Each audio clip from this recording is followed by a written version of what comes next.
Hey everybody, and welcome to Miata channel. Is anybody besides me getting just really excited about the 2024 Miata? There's been a bunch of information come out, and there's been some new stuff that just came out recently. I've been waiting for the information on the configurations so I can make my video, but I still don't have that information, so I'm just going to go ahead and put out what I have now, and we'll put that information out when that becomes available. But yeah, there's some new stuff that I'll get to in a second that just came out, and this is really exciting, I think. Let's look at what's going to be new in the 2024 Miata. And as far as we know, the 2024 Miata is going to be the last hurrah for the non-electrified Miata. Now, personally, I don't believe Mazda is going to make an all-electric Miata. I'm sure you've seen this thing here, which, no, that's not a Miata.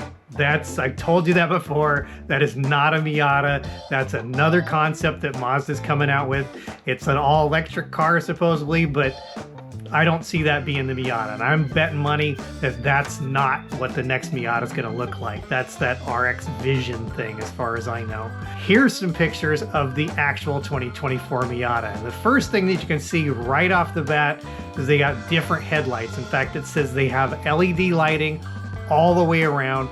You can also see there's a new taillight design, which I'm kind of on, but maybe it'll grow on me over time. We'll see. One thing for sure is that the old infotainment display is out, and the 7-inch display is now being replaced with the 8.8-inch display that a lot of the new Mazdas are using. Obviously, new infotainment system. Android Auto CarPlay is going to be in there as usual. All manual transmission Miatas are receiving a new asymmetrical limited slip differential, which is interesting. I've been reading that there's been updates to the suspension and the power steering system and improved handling on it. There's a slight horsepower increase, which they said is about 4 horsepower, which, yeah, okay. It'll make a little bit of difference, but not really anything to write home about. One of the new features I'm totally stoked about is radar cruise control. I wish they had that in some of the earlier models, and I'm glad to see it's coming to the Miata now.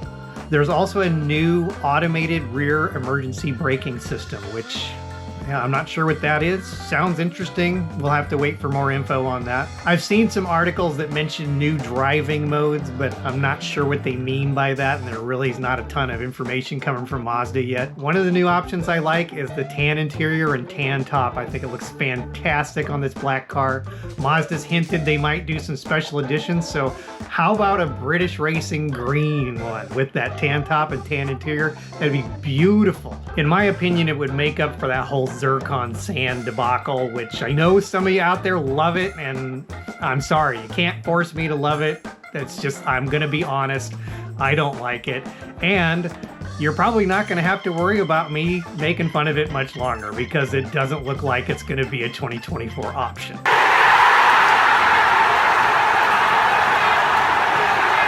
There's a new color that we've confirmed called Aero Gray Metallic, which I'm not super thrilled about the gray, but I'll take this over zircon sand any day.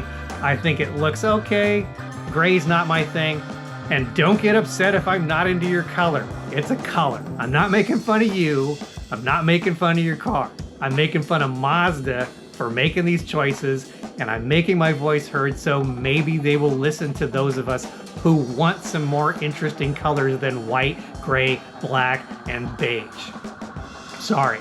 But the most interesting news so far is about Mazda Spirit Racing, which looks like a replacement for Mazda Speed, and that Mazda's going to get back into more performance-oriented cars. And they're currently showing off a Miata and a Mazda 3 that have a whole bunch of upgrades. And look at some of these pictures. This is really cool. And you can see some of the things they added are things like raised wheels and Brembo brakes. And there's an appearance package for the front splitter, the side skirts, and the rear diffuser. And I think it looks pretty cool too. Check out the interior though. Alcantara steering wheel with the 12 o'clock marker on it. Recaro race seats. Harnesses instead of seat belts. Like, I can't believe that they're actually doing this. And of course it has the Mazda Spirit Racing badging all over it and some extra stripes and stuff like that. We know the 2024 changes are going to happen, but Mazda Spirit Racing, who knows if this is going to go into production. But I really hope it does. This will really make up for a lot of weird choices Mazda's made with the ND, and it's cool to see him back thinking about racing again. Anyway, that's all I have for this episode. I've got a lot more videos coming up, and we'll see you next time.